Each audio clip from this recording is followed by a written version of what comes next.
I get the question a lot, what is a buy down? Now there's two types of buy downs, a permanent buy down and a temporary buy down. In today's video, I'm going to go ahead and break down both. What does a buy down really mean? It means that you are paying money as a consumer to lower your interest rate for the entire term of the mortgage. This is what's called paying points. Sometimes it makes sense, sometimes it doesn't. Basically, what you have to ascertain is, does it make sense if I'm going to put $5,000 into lowering my interest rate for 30 years? The question is, how long am I going to take those savings? And is the money that I'm fronting worth it? Like, there's a break-even point. Now, most people, when they think break-even points, they're thinking about refinancing. Okay, it's going to cost me this much. I'm saving this much. My break-even is this, right? But with a purchase, there's also a break-even. You have to look at, okay, I'm going to look at like the standard rates that I have. Let me just call it, start at a 0-point quote, meaning that this is just the rate that the lender has. This is kind of close to where zero is. Now, some lenders may not have an exact 0-point quote, just so you know, because the market moves quite substantially. But let's just safe to say we're looking at 0 points, no cost for that interest rate.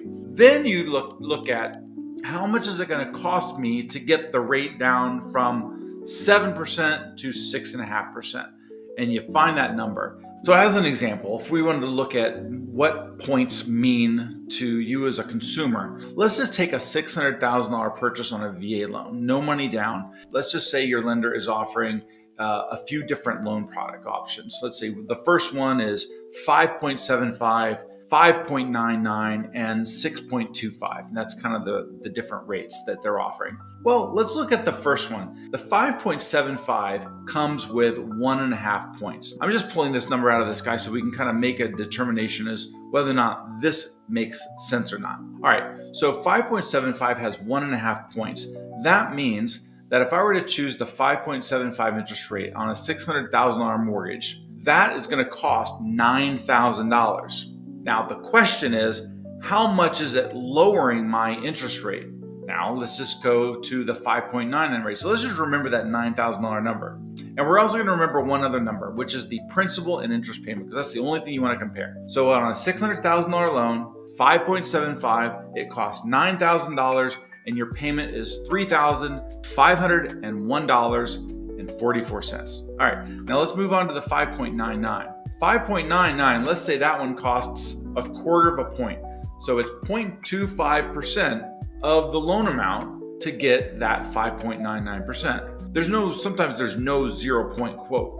And in fact, typically when lenders offer you 0-point quotes, they're probably keeping a little bit for themselves, just saying. So at the 5.99, you're looking at a cost of $1,500 for that rate.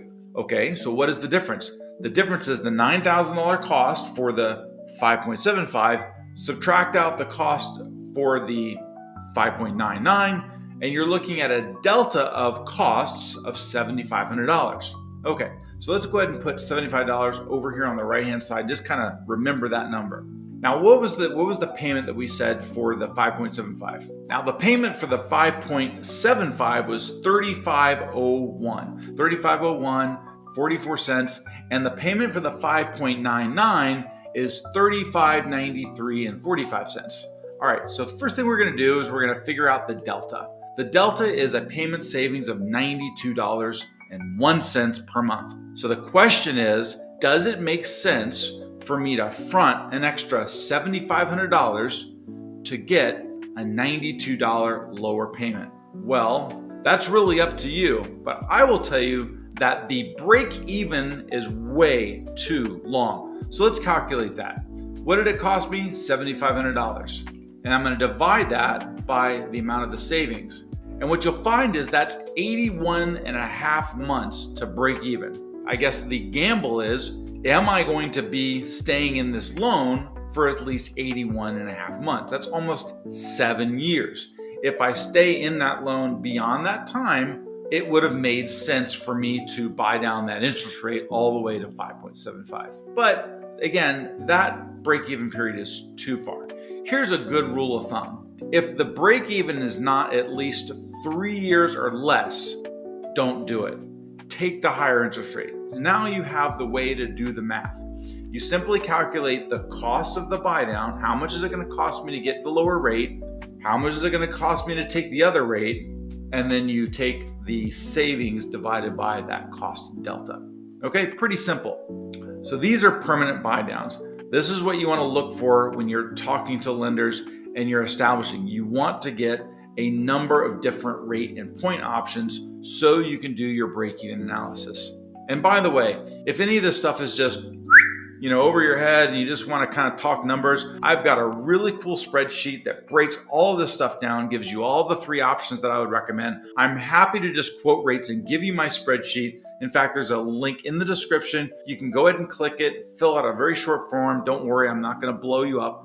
Leave me comments, call me, schedule a call. I'm absolutely fine, but I'd love to just give you my spreadsheet so you can do those calculations on your own. Okay, the next type of buy down is called a temporary buy down. A temporary buy down is just what it says. It's temporary. It is something that is not forever, unlike the permanent buy downs, whereas you bought your rate down to 5.75, that's good forever. Typically, there are 3 main options that lenders will give you: 3-2-1, 2-1, or 1-0 buy downs, 1-0 buy downs. What this means is the first number is the amount of the interest rate reduction for the first year. The second number and the third number are the numbers of how much the interest rate is going to be reduced for those remaining years. So, for example, if you lock in at a 5.99% interest rate and you took a 3-2-1 buy down, that means your interest rate for the first year is going to be 2.99. Your interest rate for the second year will be 3.99. Your interest rate for the third year would be 4.99. And then your interest rates from years 4 through 30 would be 5.99. Temporary buy downs are a fixed rate mortgage. There's no funny business going on. It's on an actual schedule. And you're probably wondering, wow, this is really great, but what's the catch? Well, the catch is it's not free. It actually has to be paid for by the seller. The best way I can explain a buy down, whether it's a 3-2-1, 2-1, 1-0, is that these buy downs are used with money that you inflate the sales price with. So let's just say, for example, our $600,000 sales price number. So the buy down money is put into the sales price. So for our $600,000 sales price, we agree upon $600,000 with the seller, but we know that we want to get a buy down. Well, that buy down is $27,000.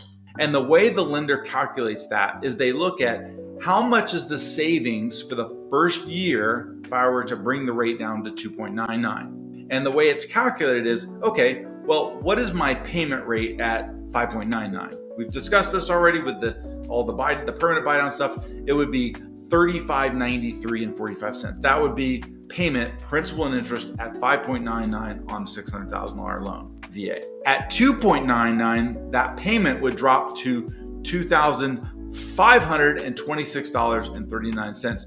That's a $1,067 and change savings per month for the first year.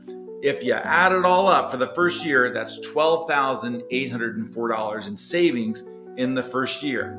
In the second year, your savings would start to dwindle. It would go up to a savings of only $732 a month because your payment would go from $25.26 to $28.61. Year 3, your payment would go up to $32.17, and then finally, in year 4 through 30, your payment would go to $35.93. When you're doing a buy down, a lot of good things happen. You're increasing the sales price, but that money that you're increasing the sales price by is not gone. It's your money. So for example, in our scenario, it's $27,000 to lower my payment guaranteed for the first 3 years. I'm going to take that and I'm going to inflate the sales price by that number. In fact, well, a lot of the calculations, they change minutely because of the taxes and recordation. So I back into the numbers. Again, please get my spreadsheet. My spreadsheet does all the math for you. But I'm just going to go ahead and do this. I'm going to take the sales price up to, so if I were to do $628,000 sales price and ask the seller for $28,000 in seller concessions, I can not only cover my buy down costs, which are just under $28,000, I also get a little bit of leftover that go towards my closing costs. So what that does is I've inflated the sales price by $28,000. $27,326 of it goes into a separate bucket called a Buydown escrow. That is the bucket of money that is pulled from every single month in order to lower your payment for the first 3 years. That money is your money. So when you're thinking about temporary buydowns and like, oh no, I'm increasing my overall debt load. No, you're not. You're simply getting with the lender to provide a creative way to lower your payment for the first 3 years of the loan, guaranteed. Now, there's a lot of good things that happen when you increase the sales price. Well, one thing is that, and this happened to me, I'll tell you my story. I bought a home in Florida. I negotiated with the seller for $700,000. We felt like we got a pretty good deal. We were happy. Everybody was happy. I went back in after negotiation and I said, I really want to do a buydown program. So tell you what, let's increase the sales price to $730,000 and you give me $30,000 in seller concessions. I'm going to use $28,000 and change of that money towards a 3-2-1 buydown. Now I didn't tell them that. I know that's what I was doing. I just, hey, I'm going to be using that money for buydown purposes. Tell you what, and here's the agreement I'm going to have with you. If it doesn't appraise, we're just going to kind of figure this out. It's like all the commissions are going to be paid at the $700,000. So no, the seller's not going to pay any more money. All that stuff. Everybody was happy. I'm super happy because I bought the house for $730,000. My payment was lower by $1,000 a month. Everybody's happy. The seller still got their net $700,000, $730,000 minus $30,000. Everybody walks away happy. Now I ended up selling that house in 1 year. What happened is I had, remember, escrowed $28,000 in change in a buydown escrow. I only used half of it, not quite half of it actually. When I sold the property, I got back half of that escrow money back to me and it was applied towards my payoff. So you see, even though I increased the sales price to $730,000, I got half of it back. And the other half of it, guess what? It went to a lower payment for the first year of the loan. The other benefit of doing it that way was the market in Southwest Florida where I purchased this house was kind of not doing so good. It was coming down. But the previous seller, when they made an offer on the house, saw that I had bought the house for, you got it, $730,000, not $700,000.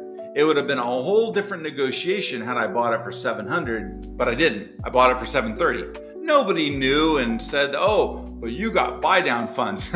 That's not public record. The only public record is how much I bought it for, and that was it. So when I sold it, I was able to list it for the money that I wanted. I got the value that I wanted, and guess what? Everything worked out just wonderful. So when you go into a buydown situation, it's not a bad thing to increase the sales price because it's your money. Another benefit it does is that it helps the appraiser come in at value a lot easier. Let's say you're trying to negotiate a sale and you really, really want that lower payment. Well, this temporary buydown costs a lot of money, especially the 3-2-1. But one of the things I love to do with my buyers is that, hey, let's go in after the fact. Let's go ahead and write an addendum to increase the sales price by that amount, with the agreement with the seller that if it doesn't appraise for that extra amount, we're still going to buy the house at the lower number that we originally agreed upon. None of the contract terms are going to change. Now, I'm getting a little fancy here, but this is part of the negotiation. This is how you get it done with a seller. This is how you get a temporary buydown on your home. Trying to negotiate a temporary buydown up front with all of these numbers is really just offer suicide. They're not going to get it. It's just a lot of moving pieces. So I've always recommended people, if you want to do the buy down, do it after ratification. It's a lot easier that way. When you go in after ratification and you build it into the sales price, the appraiser has a lot easier time trying to come in at value. In fact, if you're really tight on value and then you increase it another $28,000, like in my scenario, the appraiser is gonna be like, wow, okay, I got a 628. I still have what I will call standard concessions, because on VA loans, you're allowed to have these concessions. Maybe it's a little bit over the typical, which is 3%, But this is the beautiful thing. The agreed upon sales price is the best comparable that the appraiser is going to use. This is another reason why I like jacking up the sales price a little bit and getting those buy downs. Even jacking up the sales price after the fact to get some permanent buy down monies. It's always good. It helps the neighborhood. It helps you when you go to sell. It helps ultimately lower your payment longer term. So the appraiser now is in a position where they want to reach for that value. And if they don't get all the way to the 628 number, maybe they come in at 615. Guess what? You can still do a 2-1 buy down. A 2-1 buy down is not a 3-2-1 buy down, but it's still a huge savings. A 2-1 buy down, remember, the first number is the amount of reduction for the first year of the mortgage. So if I were to go back into my scenario and go back to a 2-1 buy down and still try to get the seller that $600,000 for the house, I'm going to drop the sales price down to $614. I still get get $14,000 in seller concessions. I get my 2-1 buy down. My rate doesn't go to 2.99 for the first year. It goes to 3.99 for the first year, 4.99 the second year, 5.99 years 3 through 30. And that, my friends, is a temporary buy down. I know, a lot of information, and there's probably more to this than you thought was ever imaginable of how to just get a temporary buy down. Anyways, I would love to help you through this. Again, get my spreadsheet. I know this is probably a pretty lengthy explanation of it, but a lot of the work that you and I would do together would be with the spreadsheet, understanding it, and having a nice little strategy call. Again, any good lender can go through these options with you. Hopefully they have the ability to go through and kind of articulate the numbers and know how to get these things approved, because it is a little bit of a Texas two-step to get these buy downs into your mortgage. But it is it is easy, it is possible, it is doable. I've done it myself. I've done hundreds of these. It is doable. Don't just give up hope because somebody says you'll never get it, because you can. Okay? Well, this is Rick. I'll see you in the next video. If you have any questions or comments, please put them in the line. Please leave me a comment, and I do read them, and we'll get back to you. All right. Thanks. See you in the next one.